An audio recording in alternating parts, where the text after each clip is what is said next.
All right, so in a night of tough moments for Mike Bloomberg, here was the worst. Several former employees have claimed that your company was a hostile workplace for women. When you were confronted about it, you admitted making sexually suggestive remarks, saying, quote, "That's the way I grew up." In a lawsuit in the 1990s, according to the Washington Post, one former female employee alleged that you said, quote, "I would do you in a second." Should Democrats expect better from their nominee? I have no tolerance for the kind of behavior that the Me Too movement has exposed. And anybody that does anything wrong in our company, we investigate it, and if it's appropriate, they're gone that day. In my foundation, the person that runs it's a woman. 70% of the people there are women. In my company, lots and lots of women have big responsibilities. They get paid exactly the same as men. I hope you heard what his defense was. I've been nice to some women. That just doesn't cut it. The mayor has to stand on his record, and what we need to know is exactly what's lurking out there. He has gotten some number of women, dozens, who knows, to sign non-disclosure agreements, both for sexual harassment and for gender discrimination in the workplace. So, Mr. Mayor, are you willing to release all of those women from those non-disclosure agreements so we can hear their side of the story?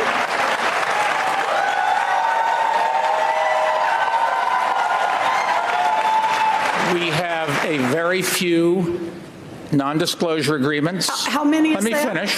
How many is that? None of them accuse me of doing anything other than maybe they didn't like the joke I told. And let me just put, there's agreements between two parties that wanted to keep it quiet, and that's up to them. They signed those agreements, and we'll live with it. So wait, when you say it is up to, I just want to be clear. Some is how many? And when you say they signed them and they wanted them, if they wish now to speak out and tell their side of the story about what it is they allege, that's now okay with you? You're releasing them on television tonight? Senator? No. Is that right?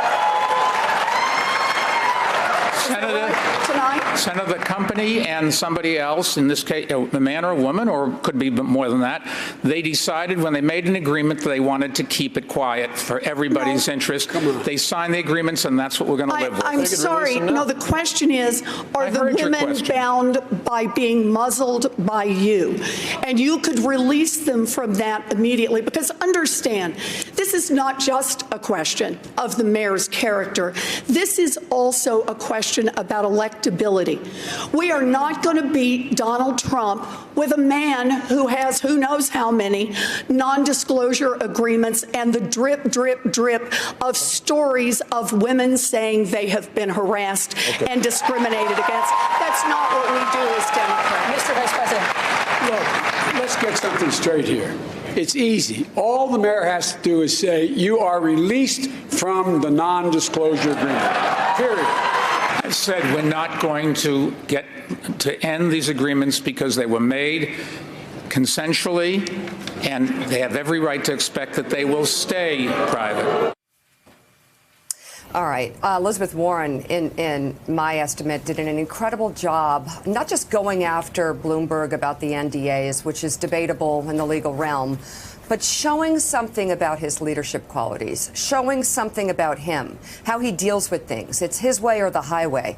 And that's, you know, when you're looking at Bloomberg's candidacy, that's the problem he poses for the Democratic Party and who they want to be. And does he exactly represent who the Democrats want to put out? Donny Deutsch,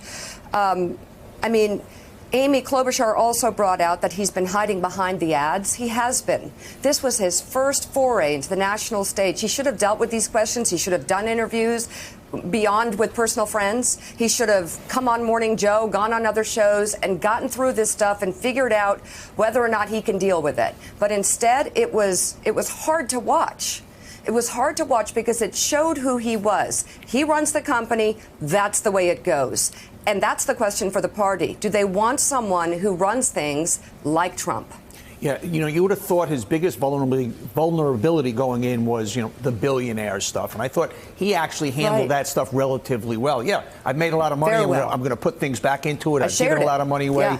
Yeah. I don't think he was in any way prepared for the stuff as far as the NDA stuff and the answer would have been a pivot. There was kind of this, it's a bad question to have to answer. And the answer would have been, instead of just, I've done really good things by women, is look, I stand by my record and pivot. And because it's it's a question without an answer, frankly. And for him to get into the speech of, look, 40% of my foundation is run by women and blah, blah, blah, blah, blah, that is a no-win answer. And, once again, we've seen on these debates, they're very, very fluid. And somebody who's a big winner one week, the next week the world forgets. So I don't think this is the ads work for him. The ads do work. And once again, you see the exposure last night of how many people, 15, 20 million people watched. The TRPs, the target rating points, a media term of what people are going to see from him in the next 2 weeks is going to overwhelm that. Oh, yeah, it will overwhelm it. I know. Again, though, I think for Democratic professionals who saw this guy as their political savior, to save him from Bernie Sanders, they had to be disappointed last night because he was bad in politics 101. They'll forgive a candidate that can beat Donald Trump for just about anything. But you're right.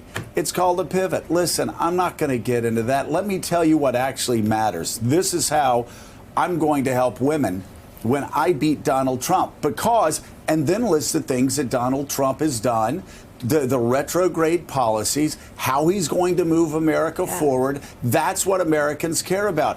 But he wasn't good at any of it.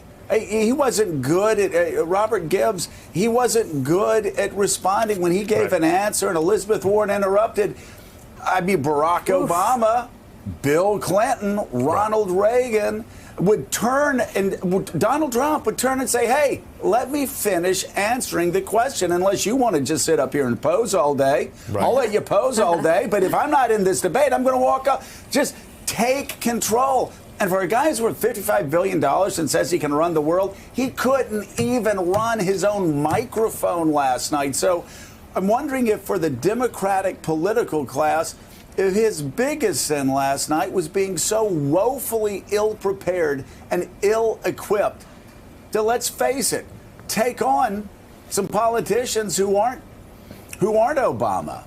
Thanks for checking out MSNBC on YouTube, and make sure you subscribe to stay up to date on the day's biggest stories. And you can click on any of the videos around us to watch more from Morning Joe and MSNBC. Thanks so much for watching.